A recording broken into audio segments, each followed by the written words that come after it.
ស្ដីបងប្អូនអរគ្នានេះមកធ្វើការខាង strawberry ទេបងប្អូនអរគ្នាបងប្អូនដែលគាត់ចង់ហូប strawberry ឃើញខ្ញុំហូប strawberry គាត់ឃ្លៀងខ្លួនអីចឹងចង់មកទិញនៅកន្លែងមកព្រោះអីអត់មានដាក់ផ្ញើអត់មានដាក់អីទេតែបានតែអ្នកនៅចិត្តទេហើយមកទិញពីតកែខ្លួនឯងទៅខ្ញុំមិនដឹងទេណាបងប្អូនអរគ្នាហើយនេះខ្ញុំមកធ្វើហើយផ្លែនៅខាងក្រោយខ្ញុំនេះបងប្អូនឃើញអត់ផ្លែបែងល្អណាហើយរសជាតិឆ្ងាញ់ឥឡូវផ្លែយើងវាដូចយើងផ្អែមដែរចឹងវាអត់ជូរខ្លាំងទេអូឆ្ងាញ់មែនតើបងប្អូនខ្ញុំហៅអីបងប្អូននៅធ្វើម៉េចទេបើយើងធ្វើខាងហ្នឹងចេះហូបបើថាឲ្យទិញអត់ដែរទិញទេហើយមកក្មេងៗនោះហើយញ៉ាចូលវីដេអូតិចមួយបាននេះ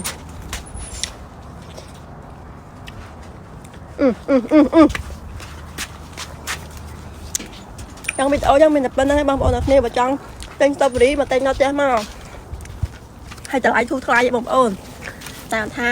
មិនសូវមានទេបងប្អូនអើយបេះម្ដង200-300គីឡូគ្រាន់តែគេកក់អស់លីងហ្មងអញ្ចឹងអ្នកចង់បានក៏គេមកសួរតកែខ្លួនឯងអញ្ចឹងណាបងប្អូនអរគ្នាដោយសារអីវាអត់មានផ្លែសម្រាប់ទុកឲ្យបងប្អូនតែគាត់មកយឺតមកអីចឹងណាដោយសារតែតកែខ្ញុំភាគច្រើនគេខលមកគាត់គេកក់គេអីគេយកបានប្រអប់បានគីឡូអីចឹងណាអញ្ចឹងខ្ញុំមិនអាចឆ្លើយថាអូមានផ្លែសម្រាប់បងប្អូនចង់ទិញទេអញ្ចឹងតើសួរទុកមុនអញ្ចឹងបងប្អូនព្រោះអីដល់ខែនេះភាគច្រើនកូរ៉េគាត់ទិញទៅធ្វើជែម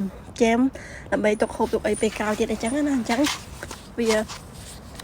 ផ្លែអត់មានសល់ទេភាគច្រើនសូម្បីតែទូចក៏គេយកដែរគេយកទៅធ្វើជែមធ្វើអីបងប្អូនខ្លះទៅគេយកទៅធ្វើអីផ្សេងខ្ញុំដឹងទេតែខ្ញុំហូបតែផ្លែល្អតិចទេខ្ញុំអត់ហូបច្រើនទេនោះបានហូបច្រើនខ្ញុំហូបមួយញ៉ាប់ទេ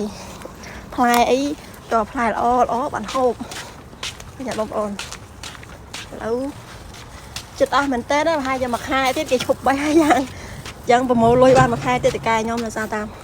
បេះម្ដង2-300គីឡូ1គីឡូ4-5,000មិនតិចទេបងប្អូនដូចច្រើនមែនតើហ្មង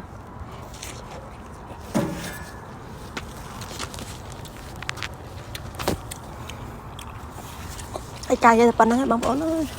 ធ្វើមិនទេខ្ញុំធ្វើការនេះតកែគាត់ដដែលមកមើលទេតកែខ្ញុំ